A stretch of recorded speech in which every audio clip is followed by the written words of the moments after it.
Alhamdulillahi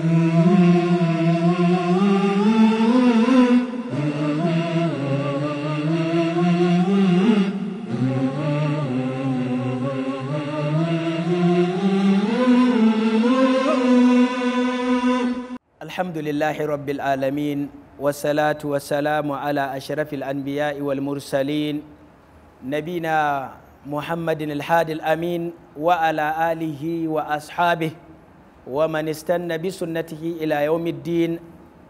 Amma ba'ad, masu sauraro, yan uwa masu sauraro masu albarka na makarantar da muke tare da ita, makarantar ma'ahad tsangayar tahfizul Qur'an wa dirasatul islamiyya, gandun albasa, Kano municipal, wanda tare da masu sauraro yara na gida da suke sauraron mu a cikin wannan tasha mai albarka Africa TV. A wannan lokaci ina sallama a tare da ku, sallama irin ta addinin musulunci. Na ce assalamu alaikum wa rahmatullahi wa barakatuhu. To a har kullum dai kamar da muke gabatar da shiri na nasiha a cikin wannan tasha mai albarka, a yau ni Musa Ibrahim Tsangaya, darakto na wannan makaranta ta ma'ahad Tsangaya, nake tare da ku cewa in Allah ya sa da za mu gabatar da adabun nasiha, ladabubbuka da ya kamata a tsinci mai yin nasiha da kuma wanda yake sauraron nasiha a gabatar masa da nasiha. Wato ladabubbukan da in za a gabatar da nasiha ana son yara su fuskanci waɗannan abubuwan masu tsada, gwalagwalai, su yi amfani da su, su rike su a cikin zuciyarsu. In a nemi ku ga yadda za ku yi ku rike, sannan kuma idan kuma za ku yi wa wasu ga irin abubuwan da ya wajaba a tare da ku kula da shi ku riƙe. Muna roƙon Allah subhanahu wata'ala ya datar da mu, ya sanya mana albarka. Babu shakka nasiha a dangane da ɗan uwa musulmi ga ɗan uwansa musulmi, ko nasiha ga yara da za a yi musu, abu ne wanda yake mai matuƙar mahimmancin gaske a cikin shari'a da doka ta addinin musulunci. Ta nan ne yaro yakan tashi nagartacce, yaro ya zama na kintsatse, yaro ya zama na mai nutsuwa, yaro Allah ya albarkaci rayuwarsa ta zama na ingantacciya. Duba da haka ne in Allah ya sa da muke ganin akwai abubuwan da ake so mutum ya siffantu da shi, wanda zai gabatar da nasiha. Kai idan za ka yi nasiha, in za ka faɗakar da yara ko kuma za ka faɗakar da wasu, duk abin da za ka yi na nasiha to waɗannan matakan ake so ka bi. Na farko dai tahsinun nasiha, kyautata kanta ita kanta nasihar. In za ka yi ka gyara ta, ka targace ta, ka yi ta ingantacciya mai kyau. Kada ka yi ta a cikin fushi, kada ka yi ta a cikin damuwa, a'a, cikin annashuwa da shauƙi da jin daɗi da jan hankalin mutane da jan yara jikinka, sai ka faɗa musu wannan jansi da za ka yi a jiki, za su ji daɗi wajen saurararka, su kuma aiki da irin abubuwan da kake faɗa musu. Sannan nasiha taka ta zamana za ka yi ta don Allah.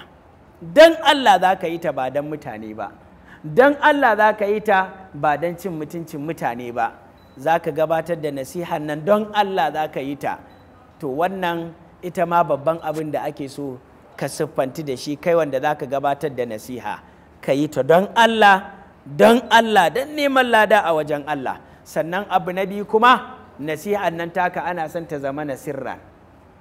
Ka yi ta a sirri. Kada ka je ka ce za ka yi wa mutum nasiha ka same shi a cikin mutane. A cikin mutane ka ce za ka yi masa nasiha, ba haka ake so ba. Sai ka keɓance da shi. Ka ce, Hassana, ina son zan ganki lokaci kaza. Abu kaza da aka yi kaza a gyara, abu kaza ba shi da kyau. Fauzan, wannan al'amarin da ake kaza da kaza, ka gyara kaza, a gyara kaza. Muhammad, abin nan da ake so da kai gyara kaza. To idan kaiwa duk ɗalibin da ka gabatar masa da wannan zai ji daɗi, duk wanda kai masa haka zai ji daɗi. Amma ka zo ka same shi akan hanya a cikin mutane, ka zo kana cewa na ganka kayi kaza da kaza, baka da kirki, baka da kaza, kana ce masa haka, ba zai karɓi wannan nasihar taka ba, amma zai ji kunyarka idan ka ja shi a waje ɗaya. Na san ka ɗalibi ne mai hankali, kana da kirki kuma kana da biyayya kuma ga ka da ƙwaƙwalwa wajen fahimtar karatu, kana faɗa masa wannan zai ji daɗi. Sannan baya da haka a cikin zuciyarka ka ji kana kwaɗayin ya zama na shiryayye, ya zama na mutumin kirki, ka ji a zuciyarka haka kake so ya zama na mutumin kirki, ka riƙa kuma bayyana masa wato sanka da ya zama na mutumin kirki. So nake ka zama na mutumin kirki. Ana cikin aji kana leƙa ka ce so ba a so nake ki zama na kammalalliyar ɗaliba, so nake ki zama na me kaza, so nake ki zama na me kaza, ki zama na me kaza, ki zama na me kaza don ki zama na kaza da kaza. Maryam a rike kaza, a yi kaza, a yi kaza. Halima a kula da kaza, a kula da kaza, a yi kaza, a yi kaza. Hafsa yi kaza, yi kaza, yi kaza. To idan kina yin haka, kana yin haka, za ta ji daɗi. Kana juyowa ka ce Bashir a yi kaza, a yi kaza, a yi kaza, a yi kaza. Ismail kula da kaza, rike kaza, rike kaza. Duk waɗannan abubuwan nan kana faɗar su gaba ɗaya, za su ji daɗi, sai su rike abin tamau a cikin zuciyarsu. Umar ina son za mu ɗan tattauna kaza da kaza da kai, zai ji daɗi, ka ja shi jikinka, sai ya ji daɗi ta ɓangaren magana da ka faɗa masa. Sannan baya da haka sai ka zaɓi lokacin da za ka yi wa mutum nasiha. Ka zamana ka zaɓi lokaci na musamman, ba wai ko da wani lokaci za ka gabatar da nasihar ka ba. Musamman rana ta take, mutum yana jin yunwa da kishirwa a tare da shi, ka ce za ka gabatar masa da nasiha da dai wannan lokacin, kaga ai ba za ta shiga ba.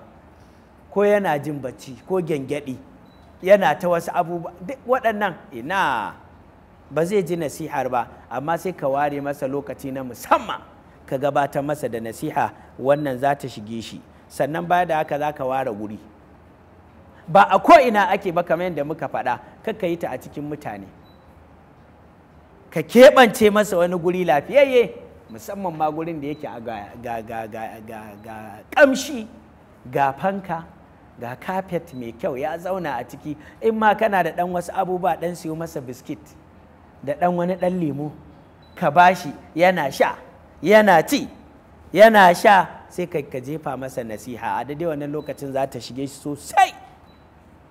Sannan kada ka ɓata ranka lokacin da kake gabatar masa da nasiha, a'a ka ɗauke shi masoyi a tare da kai, kana son sa, kana nuna masa soyayya da ƙauna. Amma idan kana fushi da shi ka ce za ka yi masa nasiha, wannan abun ba zai shige shi ba, kai ma kuma ba za ka ji daɗi ba, siffarka ta zamana ba rahama a tare da kai, shi ma kuma gashi ya ganka wani irin wato a bushe, a murɗike, a turɓine, yaushe zai saurare ka?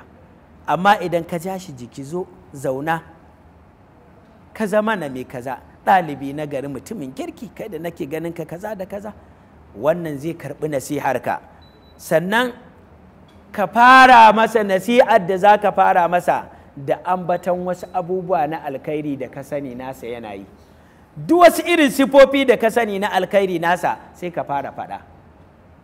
Wane? Muhammad,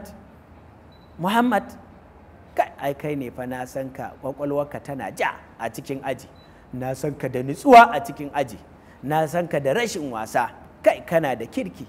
Kullum ka zo sai ka gabatar da sallama, sai kai mana sallama, ka gaida kowa, ka je ka zauna, ga littattafanka tsaf, komai naka ta tas, kana burge mu. To duba da waɗannan abubuwan, kana ta faɗa abubuwansa na alkhairi, shi kuma a daidai wannan lokacin zuciyarsa sai ta buɗe, sai zuciyarsa gaba ɗaya ta buɗe, sai ya karɓi duk irin saƙon da za ka faɗa masa na nasiha, duk abin da za ka faɗa masa na nasiha zai amfani da shi.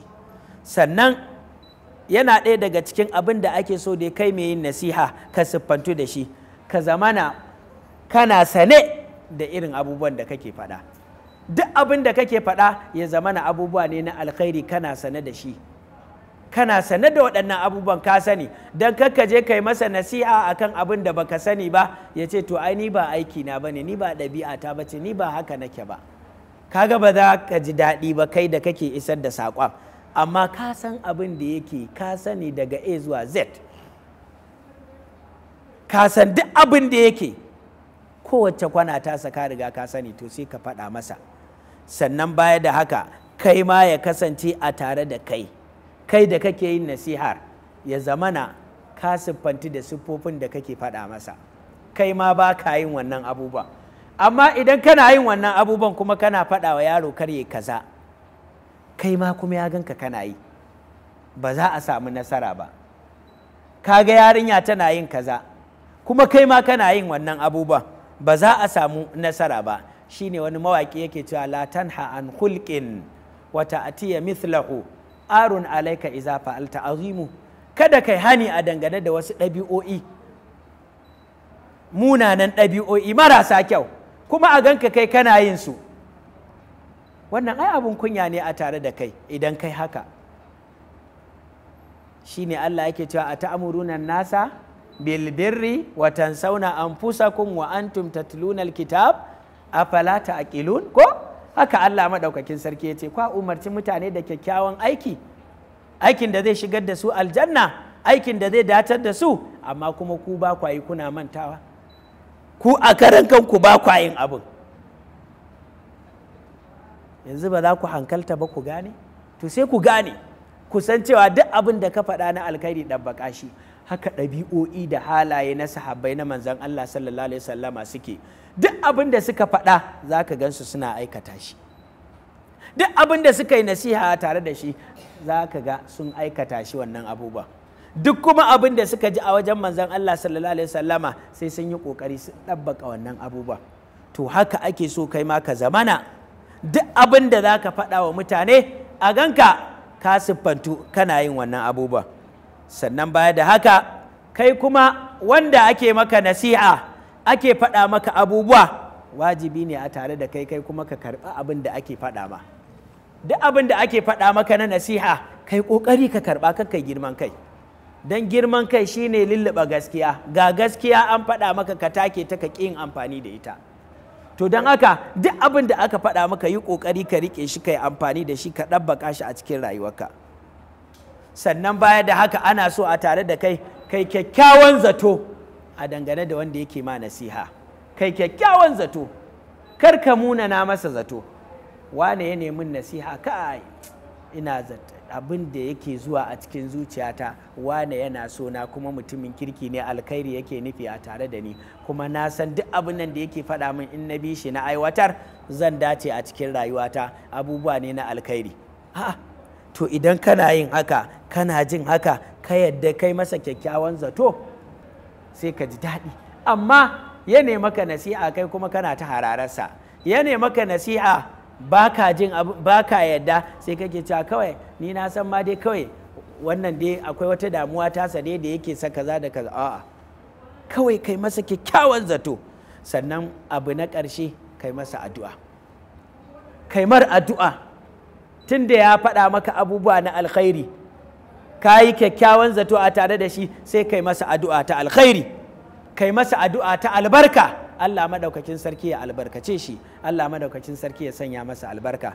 Don haka nake cewa a ƙarshen wannan darasi, subhanakallahumma wa bihamdika nashhadu an la ilaha illa anta nastaghfiruka wa natubu ilaik.